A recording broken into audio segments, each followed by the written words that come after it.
Hermanos, vamos a 1 Corintios 14, 33.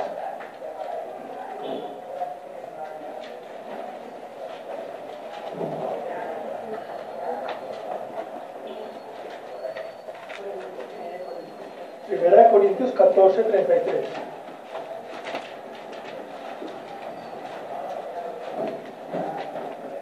El título de esta prédica es Dios es un Dios de orden.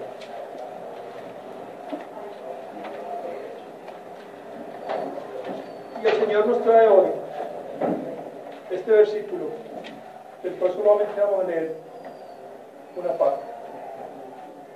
Primera de Corintios 14, 33.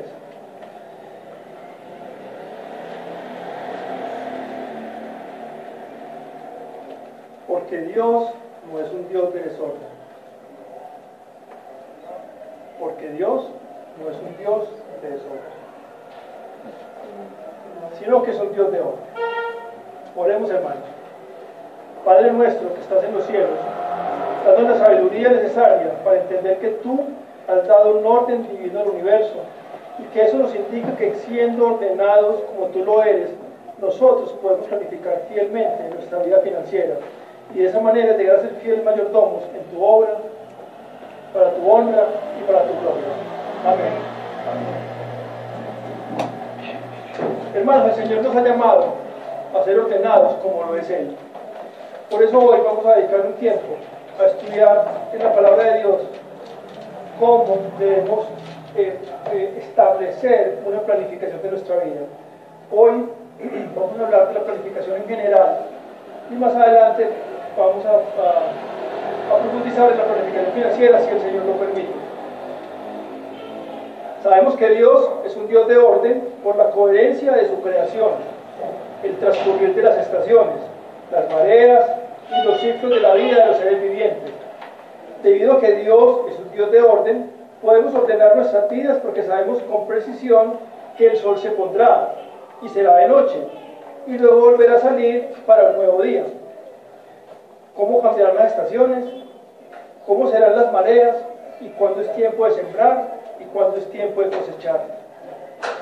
Su creación tiene un ritmo que da orden a nuestras vidas, pues Dios ha puesto orden divino en su universo, donde los ecosistemas en la Tierra, desde los ecosistemas en la Tierra hasta los sistemas solares. Dios ha puesto en movimiento patrones que podemos estudiar y documentar mediante la observación o la ciencia.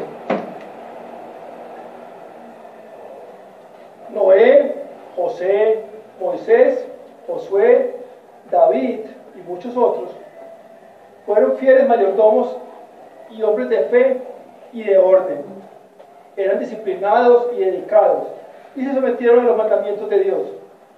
Fueron sabios, fuertes y valientes, porque entendieron el poder de la autoridad divina y fueron obedientes, siguieron las órdenes, conociendo el poder del Señor a quien le servían. Estaban seguros en Él. Hasta Salomón, el hombre más rico y más sabio que ha pisado esta tierra, entendió la importancia del orden cuando siguió meticulosamente las instrucciones de Dios al construir el templo. Eso lo vemos en 2 Crónicas 8 y 16. Pero también recuerdo que David también fue obediente, porque él quería construir el templo, pero el Señor no se lo permitió y David no lo hizo. Le dejó esa tarea a Salomón. 2 Crónicas 8 y 16 dice: porque toda la obra de Salomón estaba preparada desde el día en que se pusieron los cimientos de la casa de Jehová hasta que fue terminada, hasta que la casa de Jehová fue acabada totalmente.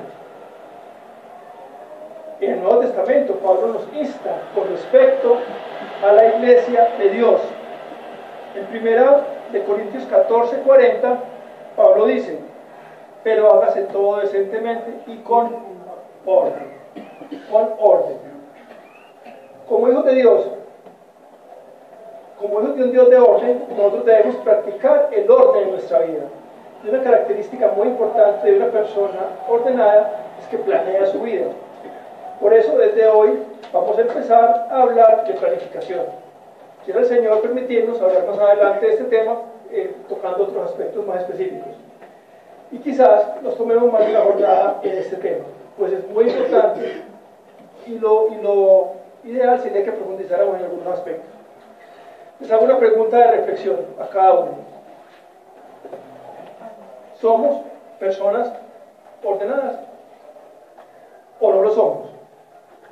Eso es muy fácil de verificar. Miremos cómo está nuestra ropa ordenada en el closet, miremos cómo está nuestro escritorio, miremos cómo está nuestra casa, miremos cómo está nuestro lugar de trabajo. Eso nos va a indicar si somos ordenados o no. Este tema lo veremos en dos partes principales. La primera es la planificación financiera y la segunda es las características de esa planificación. Proverbios 21:5 nos dice, hablando del primer punto, la planificación financiera. Proverbios 21:5 en la Nueva Versión Internacional dice: los planes bien pensados, pura ganancia; los planes apresurados, puro fracaso. Está hablando de planificación.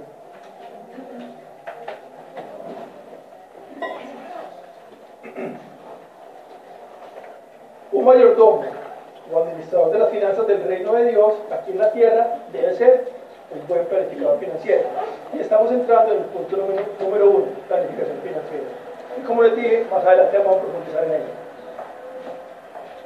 La gracia de la salvación y la justificación debe llevarnos a ser excelentes planificadores. No somos buenos planificadores para ser salvos, más bien somos salvados para planificar sabiamente. Pero necesitamos la gracia constante de nuestro Dios para lograr este propósito y entender lo que esto significa, para que la gracia de la salvación y la justificación produzcan en nosotros una buena planificación. Ese mismo versículo que acabamos de leer, Proverbios 21:5, en la Reina Valera de 1960 dice así: los pensamientos del diligente ciertamente tienden a la abundancia, mas todo el que se apresura alocadamente, de cierto va a la pobreza. Vamos a ver qué dice la Biblia acerca de la planificación. Ya hemos visto, ya sea por una perspectiva desde la doctrina de la pobreza, que lo vimos anteriormente, o desde el mensaje de la prosperidad, ya sea en la abundancia o en la escasez, la cultura donde nos hemos criado tiene mucha influencia en la manera como vemos las finanzas, lo que incide a su vez en la manera como las administramos. Miren que todo tiene que ver, estamos prácticamente en una esfera que todo se toca. Particularmente nuestra cultura latinoamericana no ha sido entrenada en el tema de la planificación. El querer satisfacer los deseos de inmediato, la proyección a corto plazo y el desconocimiento de nuestros padres de los principios financieros registrados en la Biblia han traído como consecuencia la falta de formación en esta área. Gran parte de nosotros nunca fuimos instruidos ni enseñados por nuestros padres en el manejo del dinero, la administración de los bienes y posesiones o en la preparación y establecimiento de un presupuesto, y mucho menos en el hábito de ahorrar con regularidad. Todo lo anterior genera una gran dificultad para establecer un orden en las finanzas, y muchos se desaniman en el proceso de ordenamiento, en el diseño de un presupuesto, y aún más a la sujeción de este, debido a estas razones. Hermanos, estamos luchando contra nosotros mismos, contra una cultura y contra lo que nos han dejado nuestros padres, y es realmente un desorden financiero que no nos permite planificar. Es nuestra labor estudiar la palabra, que es suficiente, y aplicar los métodos de Dios para poder planificar correctamente. Pero entonces, ¿qué es la planificación financiera? La planificación financiera es un proceso en virtud del cual se proyectan y se fijan objetivos, usando técnicas que reúnen un conjunto de métodos e instrumentos con el fin de establecer metas económicas que nos lleven a minimizar los riesgos y aprovechar oportunidades y recursos, tomando en cuenta los medios que se tienen y los que se requieren para lograrlo. Esa definición es una definición académica. Hay hay que vemos que es un proceso, vemos que se fijan objetivos, vemos que se establecen metas, que se minimizan riesgos, que se aprovechan oportunidades, que se observan los medios que se tienen para llegar a una meta final y lograrlo. Básicamente es eso. Vamos a ver qué nos dice la Biblia. Esta definición es muy clara y la podemos aplicar en nuestra vida, pero a un creyente le es más provechoso escudriñar en la palabra y encontrar esa sabiduría que el Señor nos transmite a través de ella. Por eso les pido que leamos 2 Timoteo 3, del 14 al 17. 2 Timoteo 3, 14 al 17.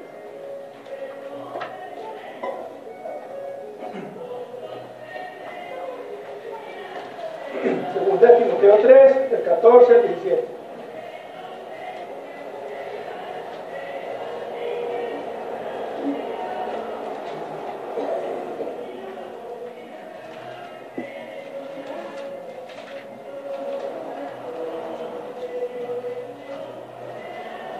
¿Estamos ahí ya?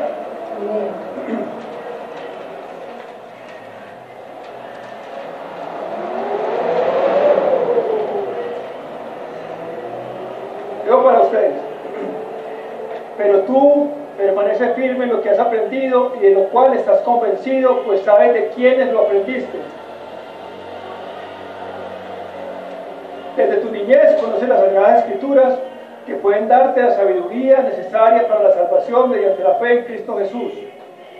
Toda la Escritura es inspirada por Dios y útil para enseñar, para reprender, para corregir y para instruir en justicia, a fin de que el siervo de Dios esté enteramente capacitado para toda buena obra.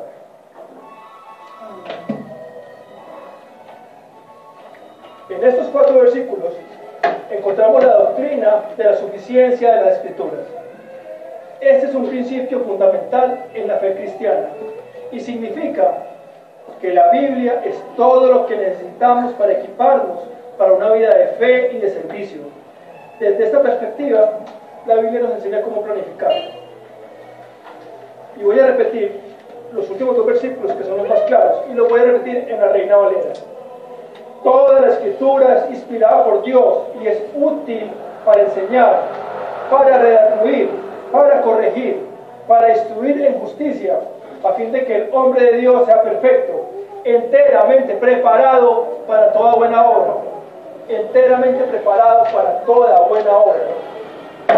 Un verdadero creyente solo se fía de las Escrituras, de nada más.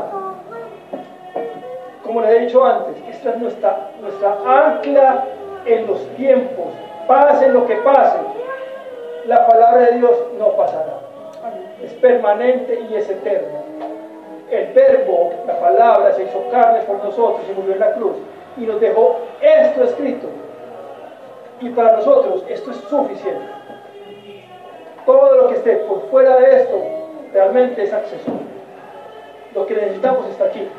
Y les pido, hermanos, que ustedes concentren su vida en el estudio de la palabra. Desechen otras teorías distintas a las teorías de la Biblia.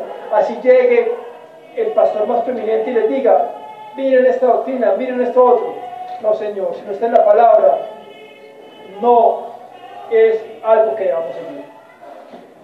Entonces la palabra nos muestra que podemos planificar con 4 sencillos puntos. Uno es planear lo que se quiere hacer. El segundo es llevar a cabo lo planeado. El tercer punto es verificar cómo hicimos eso que planeamos.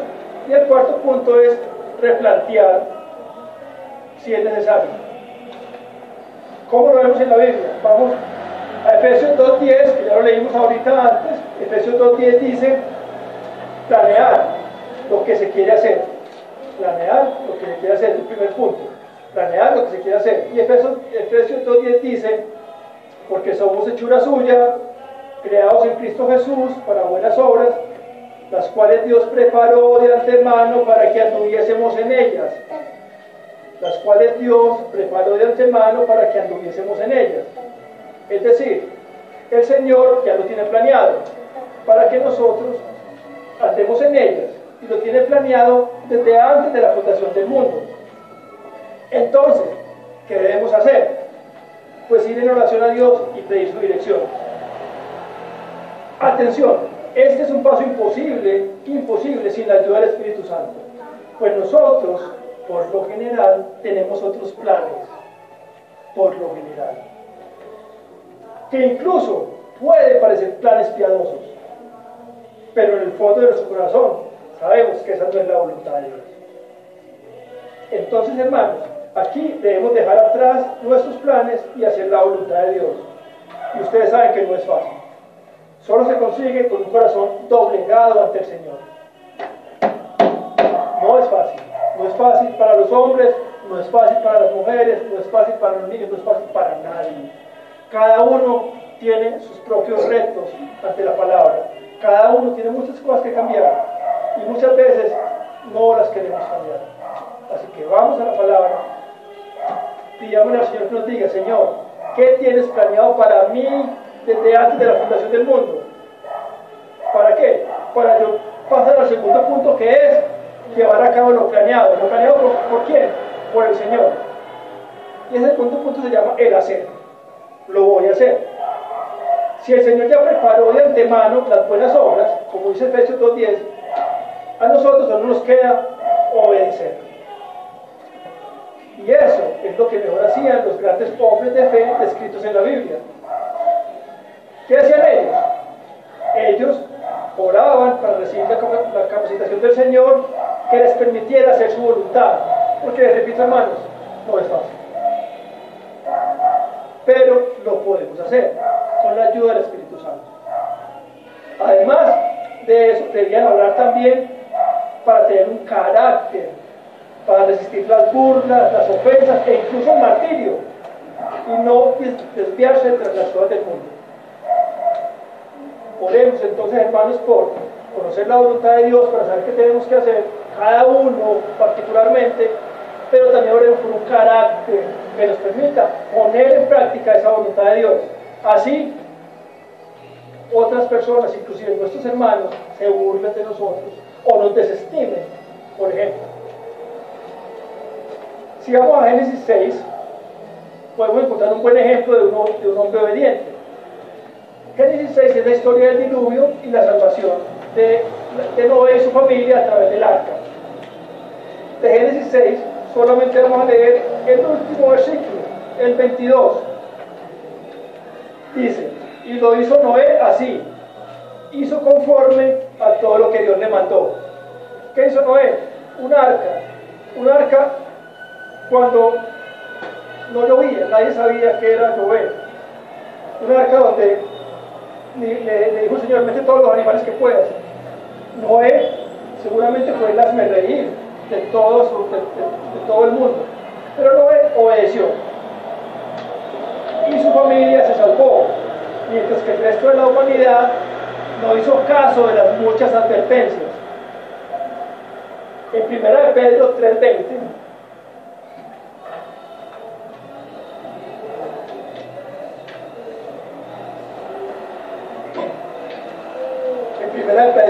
encontramos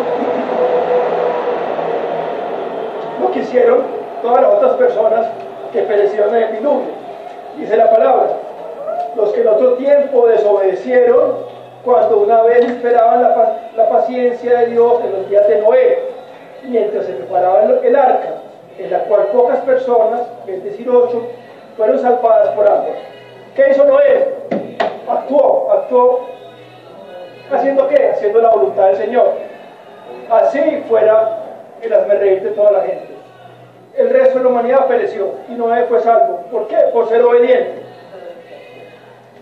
Noé se capacitó para obedecer y mantenerse firme. Y esto también es imposible sin la ayuda del Espíritu Santo. Pues por lo general conocemos la voluntad del Señor, pero nosotros tenemos una mejor manera de hacer las cosas. Por ejemplo, la Biblia dice en Proverbios 13:11: quien ahora poco a poco se enriquece. Pero hacemos caso al mundo que dice: toma un préstamo, disfruta ahora y paga después. Y de esa manera nos hacemos esclavos de una deuda. Tercer punto. Primer punto fue planear. Tenemos que planear, ya el Señor lo planeó por nosotros. Segundo punto es hacer. ¿Hacer qué? Lo que Dios ya planeó por nosotros. Obedecer. El tercer punto es verificar cómo se hizo, lo que hicimos. Y vamos a ir a Lucas 15. Lucas 15 trae una historia que es la historia del hijo pródigo. Para nosotros como creyentes, este proceso de verificación se llama reflexión o autoexamen, la cual se hace por medio de la oración. Vamos a ver cómo un hombre en la palabra de Dios verificó lo que hizo. Lucas 15, del 17 al 19. Dice así: y volviendo en sí, dijo, Lucas 15, 17.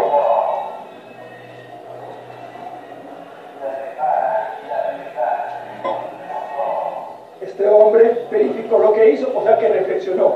Volviendo en sí dijo: ¿cuántos jornaleros en casa de mi padre tienen abundancia de pan y yo aquí perezco de hambre? Me levantaré e iré a mi padre y le diré: Padre, he pecado contra el cielo y contra ti, ya no soy digno de ser llamado tu hijo, hazme como a uno de tus jornaleros. ¿Qué hizo este hombre? Reflexionó, verificó lo que hizo, se dio cuenta que lo había hecho mal. La clave de este versículo para nosotros está volviendo en sí. Esta es la iluminación del Espíritu Santo que rescató al hijo pródigo de su propia maldad. Sin el concurso del Espíritu Santo en este proceso no podremos avanzar, pues si evaluamos los procesos desde la sabiduría humana, tenemos muy pocas probabilidades de hacerlo bien. Y vamos al cuarto punto. El cuarto punto es revisar, que para nosotros significa replantear o arrepentirse, es la palabra bíblica. Al final del ciclo se llega al arrepentimiento, que es cambiar de forma de pensar y de actuar. Cambiar de forma de pensar y de actuar. No es simplemente estar triste porque lo hizo mal, no, es cambiar de forma de pensar y de actuar. Eso significa ir delante del Señor en humildad y clamar en oración por su ayuda para poder vencer ese pecado que nos agobia. Todos tenemos unos puntos débiles de pecado. Tenemos que ir delante del Señor en oración y en humildad y pedirle que nos ayude a vencer ese pecado que nos agobia. Este último punto lo podemos evidenciar leyendo la continuación de la historia del hijo pródigo. Versículo 20, Lucas 15. Y levantándose vino a su padre, y cuando aún estaba lejos, lo vio su padre y fue movido a misericordia y corrió, y se echó sobre su cuello y le besó. Y el hijo le dijo: Padre, he pecado contra el cielo y contra ti, y no soy digno de ser llamado tu hijo. Si seguimos leyendo, les recuerdo que lo hagan en casa, veremos cómo el padre en su infinita misericordia perdona a su hijo y lo reintegra al lugar que él había perdido. Y el mensaje para que este hijo pródigo inicie una vida nueva está en 1 de Pedro 1, del 14 al 16. Como hijos obedientes, no os conforméis a los deseos que antes teníais estando en vuestra ignorancia, sino como aquel que os llamó santos, sed también vosotros santos en toda vuestra manera de vivir, porque escrito está: sed santos porque yo soy santo. 1 de Pedro 1, 14 al 16.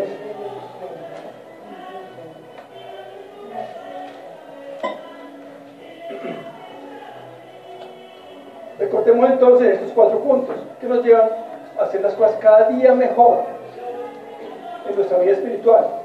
Planear, que para nosotros es orar, ir en oración delante del Señor para saber qué ha planeado para nosotros desde antes de la fundación del mundo.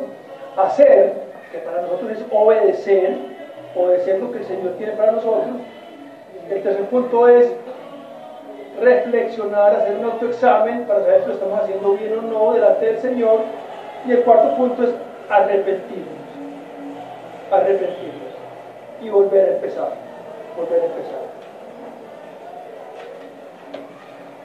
Veremos que el hijo pródigo no hizo una correcta planificación, simplemente se dejó llevar por sus deseos carnales y actuó en consecuencia de eso. Punto 1 no lo hizo, sino que se dejó llevar por sus deseos carnales. El punto 2 sí lo hizo, actuó, pero actuó de acuerdo a sus deseos, pero la misericordia del Señor lo alcanzó estando en una posilga, sufriendo el resultado de su pecado, pero le permitió reflexionar, hacer un autoexamen, tercer punto. Y el cuarto punto, el Señor le permitió que se arrepintiera, y el Padre lo restituyó del lugar del cual había caído. Es una historia que nos retrata a todos y cada uno de nosotros. Hermano, si te has equivocado mucho en la planeación de tu vida, si has pecado contra Dios y contra tu prójimo, estás a tiempo de revisar y replantear. Es decir, orar al Padre y arrepentirte para un cambio de vida. Si en tu vida no hay cambios, es decir, no hay frutos de arrepentimiento, y sigues aferrado a las cosas del mundo, no podrás ser un fiel mayordomo de los tesoros en el cielo. Pues un fiel mayordomo tiene un carácter ordenado que lo lleva a planificar, y para muchos de nosotros el vivir una vida ordenada y planificada es un verdadero fruto de arrepentimiento. Gran parte de las misiones que Dios les encomendó a diferentes hombres de la Biblia, como Noé, Moisés y Nehemías, entre muchos otros, requirieron de un proyecto y de un plan. Ellos conocían Proverbios 16:3, que dice: encomienda a Jehová tus obras y tus pensamientos serán afirmados. Por mucho tiempo nuestra familia ha orado por la confirmación del Señor por los planes futuros. Algunos se han afirmado y otros se han desvanecido, y hemos entendido que no son del Señor, o al menos por ahora. Así, por medio de la oración, vamos entendiendo su santa voluntad. Muchos pensamientos hay en el corazón del hombre, mas el consejo de Jehová permanecerá. Dice Proverbios 19:21.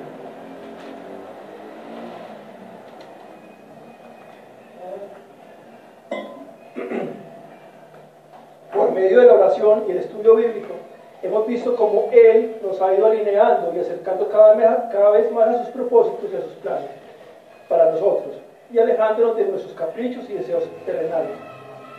Esto ha desarrollado nuestra fe y nuestra dependencia de Dios, y nos ha hecho madurar en cuanto a nuestra perspectiva de las posesiones y la visión de Dios para nuestras vidas. Recuerden que el corazón del hombre piensa su camino, pero Jehová es quien endereza sus pasos. Dice Proverbios 16:9. Nuestro Señor es un Dios planificador, pues en el pacto intratrinitario, celebrado en la eternidad, planeó minuciosamente todo el plan de la redención.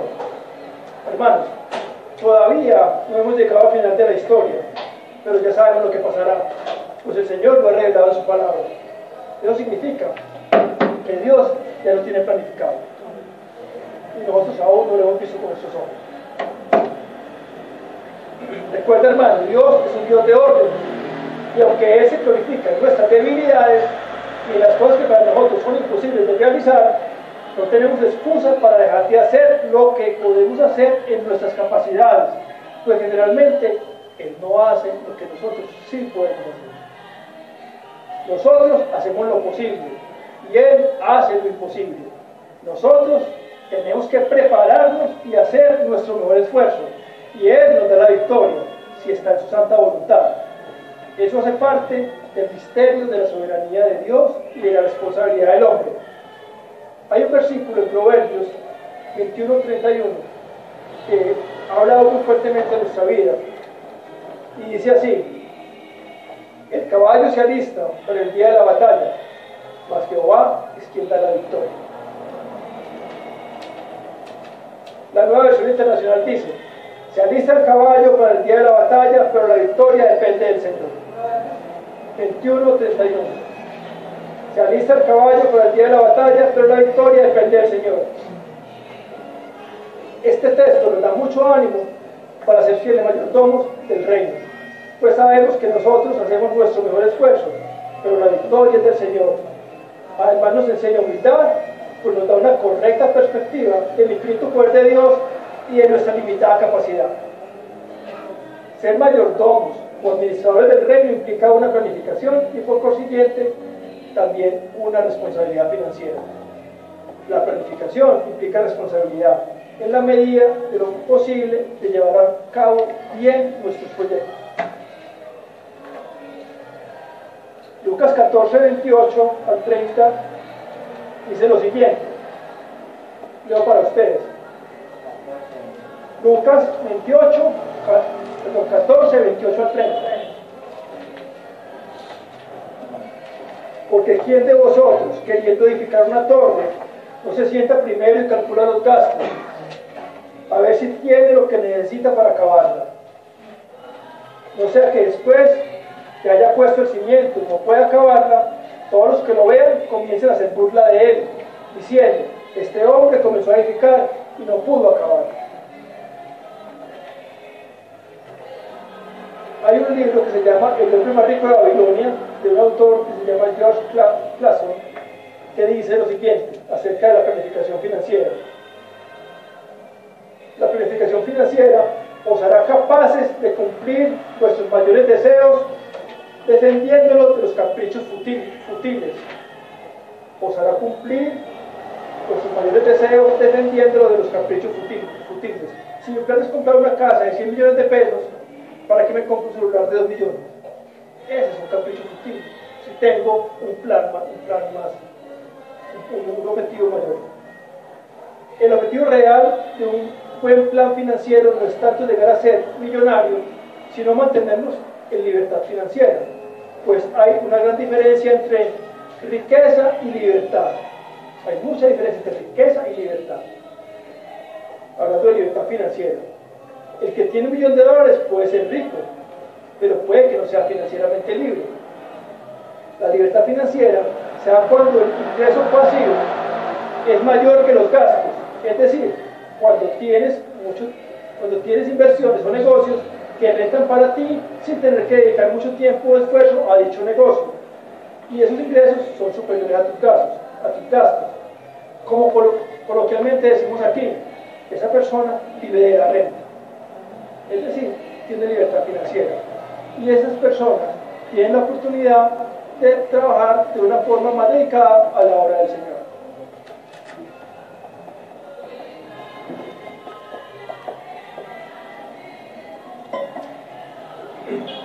Segundo punto. Características de la planificación financiera.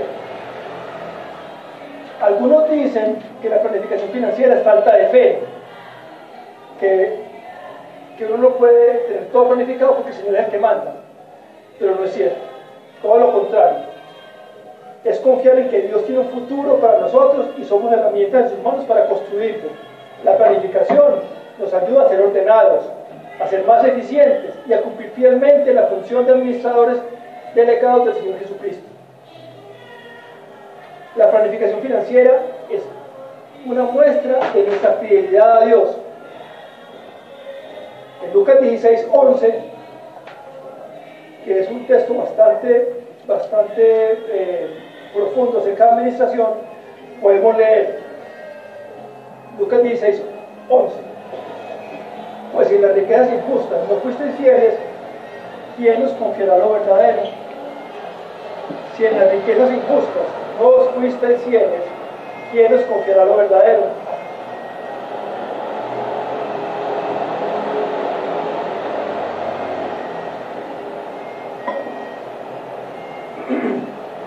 Mucho se ha especulado acerca de lo que significan las riquezas injustas. Algunos dicen que son lo adquirido antes de rendir nuestras vidas al Señorío de Jesucristo, o lo que se ha obtenido ilícitamente, pero pareciera ser más apropiada la idea de que las riquezas injustas son aquellas temporales y terrenales que son perecederas, en contraposición a lo verdadero que se consideran las riquezas eternas del reino de Dios. Les repito el versículo: pues si en las riquezas injustas no fuisteis fieles, ¿quién os confiará lo verdadero? Matthew Henry dice acerca de este texto: las riquezas verdaderas significan bendiciones espirituales Y si un hombre gasta en sí mismo, acumula lo que Dios le ha confiado en cuanto a cosas externas. ¿Qué prueba puede tener de que es heredero de Dios por medio de Cristo? Las riquezas de este mundo son engañosas e inciertas. Compensámonos que son ricos verdaderamente y muy ricos los que son ricos en fe y ricos para con Dios, ricos en Cristo, en las promesas. Entonces acumulemos nuestro tesoro en el cielo y esperemos nuestra porción allá.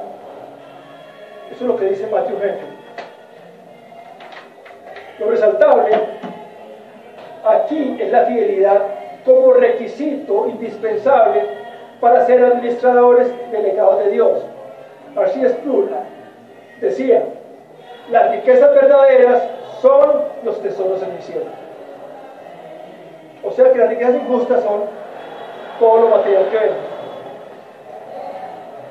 Y también alguien decía que el dinero, atención, el dinero es la más pequeña de todas las bendiciones, y que la Biblia dice que a los ojos del Señor lo que a los hombres tienen por sublime delante de Dios es abominación. El dinero es la más pequeña de las bendiciones, y lo que otros tienen por sublime delante de Dios es abominación. Lucas 16:15. Dios nos provee en este mundo con el fin de ejercitarnos en la administración de sus bienes para ser usados para sus propósitos divinos, pero también para evaluar el estado y la actitud de nuestro corazón. Si nuestro corazón está enfocado en la provisión del Señor y no en el Señor de la provisión, tenemos nuestros valores equivocados. Pues, porque donde está nuestro tesoro, ahí también estará nuestro corazón. Mateo 6:21. Dios nos llama a ser fieles con lo que nos ha entregado. La parábola de los talentos, en Mateo 25:14 al 30, nos ilustra cómo, en el momento en que el Señor Jesucristo venga a pedirnos cuenta de cómo hemos administrado sus posesiones, llámese dinero, riqueza, bienes, tiempo, dones, etcétera, etcétera, etcétera, podemos ser calificados como siervos fieles o como malos siervos. Howard Dayton, en su libro Su dinero cuenta, dice lo siguiente, comillas: el Señor premia la fidelidad sin importar la cantidad sobre la cual somos responsables. Es requerido de nosotros ser fieles, se nos haya dado mucho o poco. Como alguien dijo una vez, no es lo que haría si hoy tuviera millones, sino lo que está haciendo hoy con los centavos. Lucas 16:10 dice: el que es fiel en lo muy poco, también en lo más es fiel. Y el que en lo muy poco es injusto, también en lo más injusto. Pues si en las riquezas injustas no fuisteis fieles, ¿quién os confiará las verdaderas? Y si en lo ajeno no fuisteis fieles, ¿quién nos dará lo que es vuestro? En estos 3 versículos, Dios nos da 3 enseñanzas. El versículo 10 nos dice: el que es fiel en lo poco, será fiel en lo mucho, será puesto en lo mucho. El que es fiel en lo material, se le darán riquezas espirituales y eternas, según el versículo 11. Y el 12 dice: el que es fiel en lo ajeno, el Señor lo pondrá sobre lo propio. Dios nos exige ser fieles en todas las áreas, es decir, en el 100% de lo que nos ha entregado. Muchos hemos entendido lo importante de ser fieles ofrendando al menos un 10%, pero pensamos que podemos usar el 90% restante como queramos, dejándonos influenciar por la perspectiva del mundo para usarlo. Es sabio el que entiende que ese 90% o esa parte también entra en su plan y pide dirección a Dios para invertirlo de acuerdo a sus propósitos divinos, pues siendo mayordomos fieles lograremos resultados sorprendentes, generando sobreabundancia para cumplir el propósito de Dios con su reino aquí en la tierra. En 2 Corintios 8, del 14 al 15, dice: sino que para en este tiempo, con igualdad, la abundancia vuestra supla la escasez de ellos, para que también la abundancia de ellos supla la necesidad vuestra, para que haya igualdad, como está escrito: El que recogió mucho no tuvo más, y el que poco no tuvo menos. Es decir, debemos ofrendar, y con los que nos queda debemos preguntar al Señor, ¿qué hacemos con él, con esto? Pues suplir las necesidades de la familia, claro, pero habrá otros hermanos que también necesiten ayuda, para que nuestra abundancia supla la necesidad de otros. De eso se trata. La planificación financiera, hermanos, provee una comunicación más íntima con Jesús. Hay una oración que todos conocemos, y está en Mateo 6, y dice así: Padre nuestro que estás en los cielos, santificado sea tu nombre. Venga tu reino, hágase tu voluntad como en el cielo, así también en la tierra. Y el pan nuestro de cada día, dánoslo hoy. Y perdónanos nuestras deudas, como también nosotros perdonamos a nuestros deudores. Y no nos metas en tentación, mas líbranos del mal, porque tuyo es el reino, y el poder y la gloria, por los siglos de los siglos. Amén. Mateo 6, también encontramos en Lucas 11. Esa es una manera de hablar con Dios acerca de lo que necesitamos, como lo ejemplifica la oración del Padre Nuestro. Cuando una familia planifica, Dios trae mayor bendición económica, y a su vez esto acerca más la familia a la intimidad con Dios, porque fortalece su dependencia de Él como guía y director en la administración de sus bienes.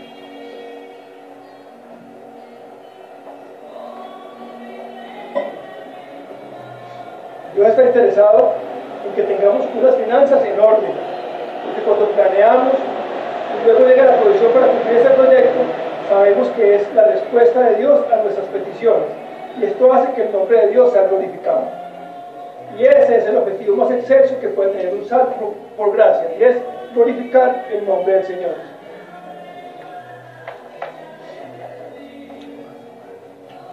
Como hicimos en la clase bíblica, también tenemos un legado para nuestros hijos en la planificación.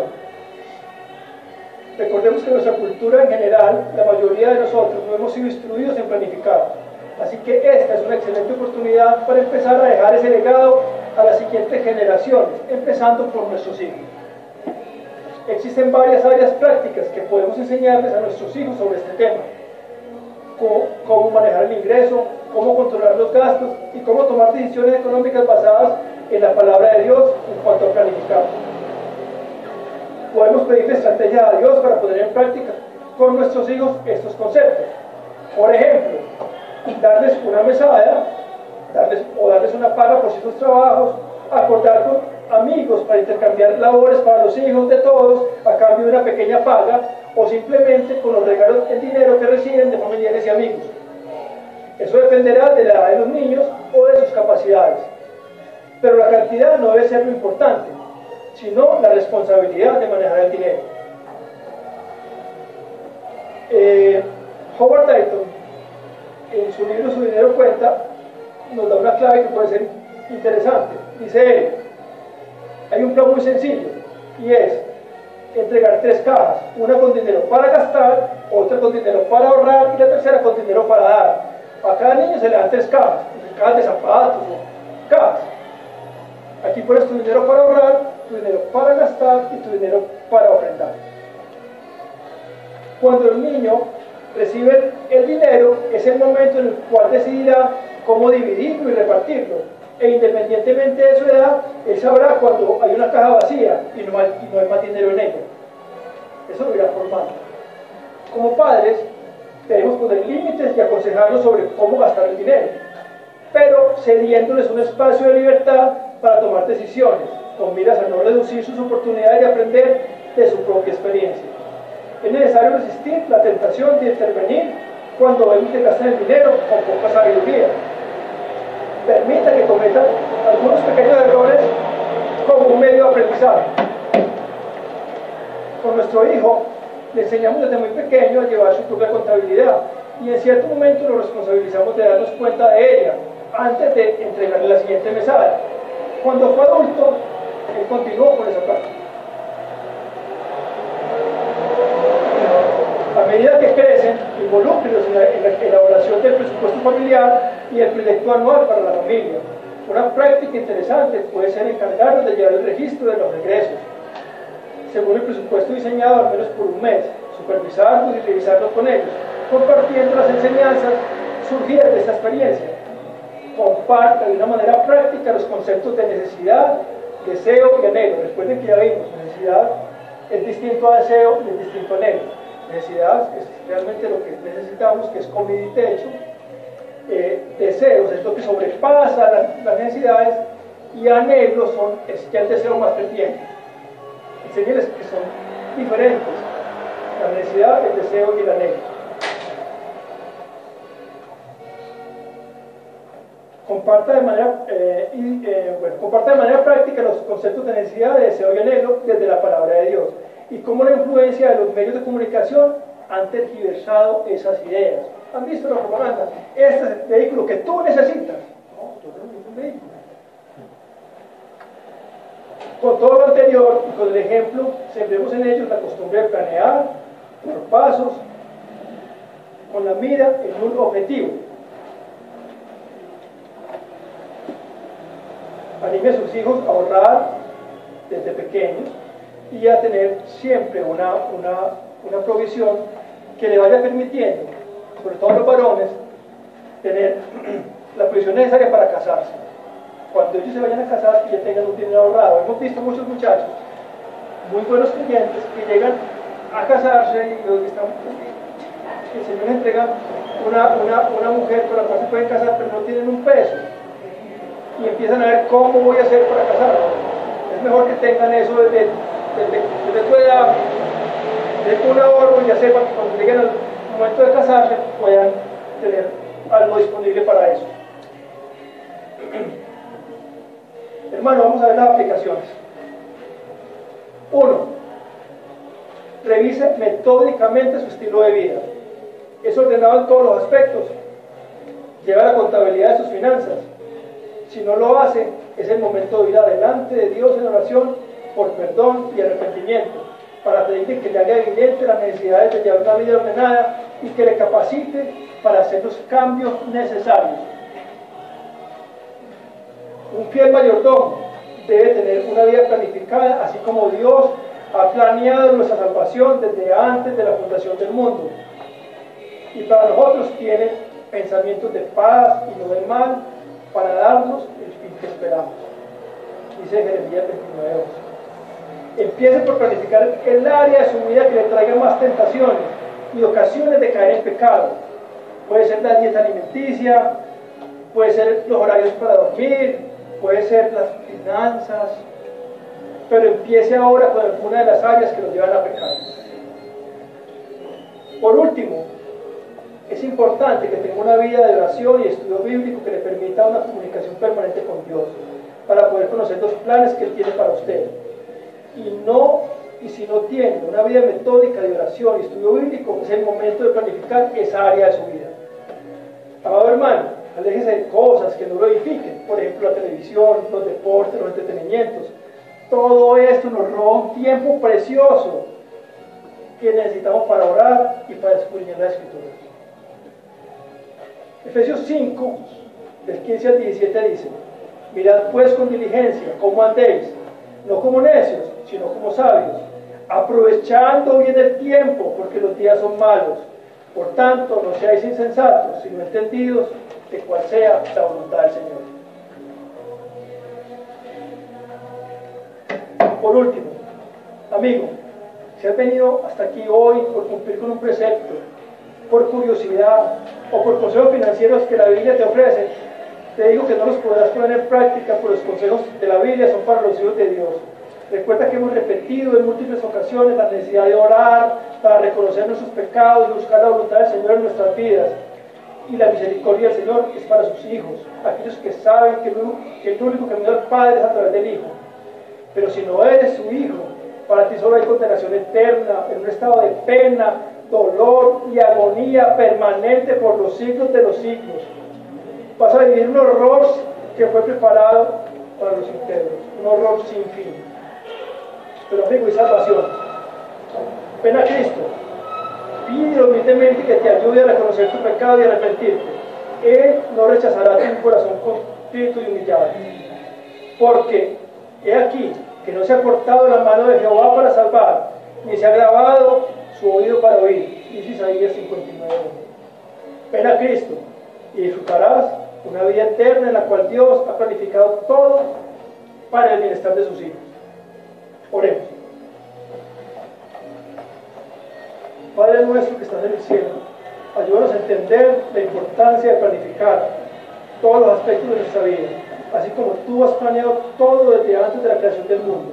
Ayúdanos a establecer una rutina de oración y estudio bíblico diario, en donde podamos conocer cada día mejor tu voluntad y poner en práctica en nuestra vida.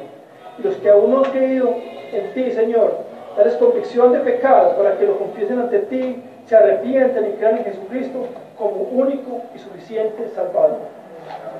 Señor, bendícenos esta semana que comienza de tal manera que podamos planificar nuestra vida según tu voluntad. En el nombre del Señor Jesucristo hemos orado. Amén. Amén.